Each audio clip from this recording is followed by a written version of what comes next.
Have you ever looked into the eyes of the people who raised you and realized they think you are a complete failure?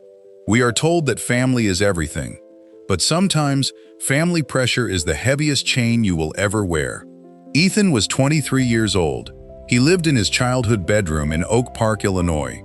By all traditional standards, Ethan was falling behind. His father, Arthur, was a senior corporate accountant, a man who wore a suit to work for 30 years and worshipped the stability of a paycheck. His mother, Helen, was a high school principal. She believed a framed college degree was the only ticket to a respectable life. But Ethan didn't have a degree.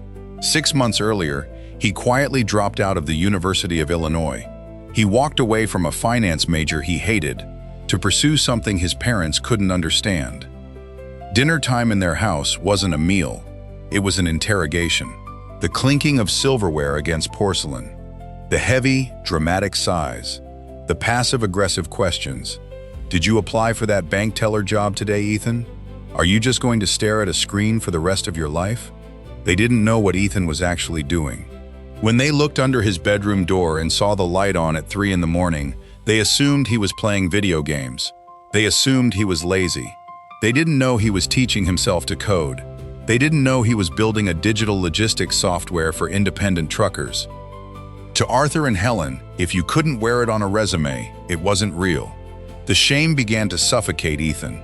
He walked through his own home like a ghost, keeping his head down, absorbing their quiet disgust, until the silence finally broke.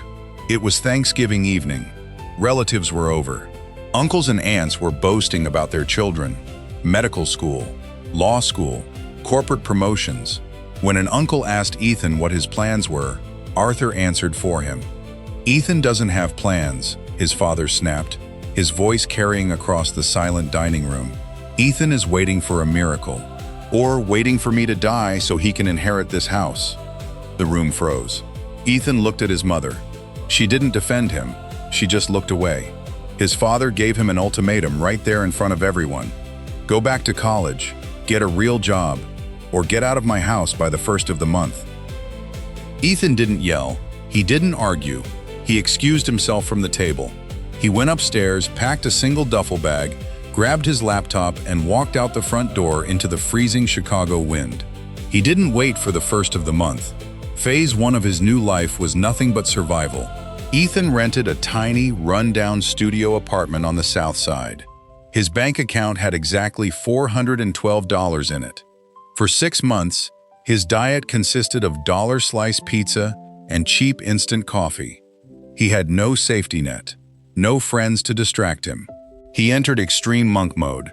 While his former classmates were out drinking, Ethan was staring at lines of code until his eyes burned. While his parents were ignoring his calls, Ethan was cold emailing hundreds of trucking companies, begging them to try his software. He failed. Over and over and over again. The rejection emails piled up. The doubt crept in. Maybe my dad was right. Maybe I am a failure. But then, month 7, a notification lit up his cracked phone screen in the middle of the night. His first paying customer, $99.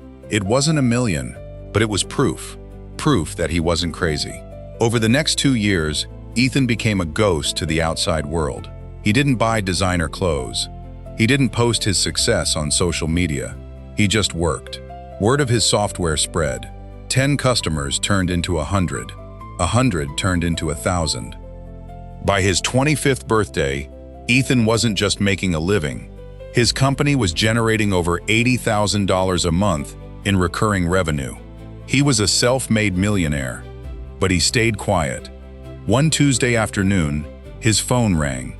It was his younger sister, Sarah. She was crying hysterically. The world Ethan had left behind in Oak Park was collapsing. Arthur's accounting firm had been bought out, and a massive corporate restructuring left him laid off at 58 years old.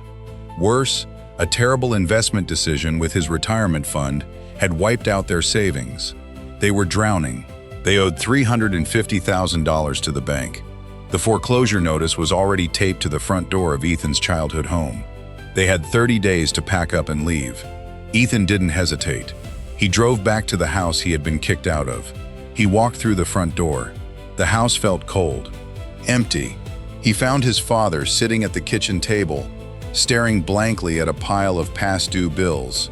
Arthur looked like he had aged 10 years. The proud, stubborn man was gone, replaced by a broken one. Ethan walked up to the table. He didn't gloat. He didn't ask for an apology. He just slid a piece of paper over the bills. Arthur slowly picked it up. It was a cashier's check from Chase Bank, made out to the mortgage lender, for exactly $350,000, paid in full. Arthur's hands began to shake violently. He looked up at Ethan, tears instantly pooling in his eyes. "Ethan! How? Where did you get this?" Ethan looked his father in the eyes, the ghost of the boy he used to be finally fading away. "The computer, Dad." Arthur broke down. He stood up, grabbed his son, and wept into his shoulder, repeating the words, "I'm sorry," over and over again. Listen to me. You do not have to follow the path they laid out for you. Sometimes, you have to be willing to let the people you love misunderstand you. Sometimes, you have to suffer in absolute silence. True success doesn't need to be shouted from the rooftops. Let them doubt you. Let them laugh. And when the time comes, let your results speak so loudly they never question you again. If this story sparked a fire inside you, leave a 100 in the comments below to claim this energy. Don't forget to subscribe. Keep grinding. Your time is coming.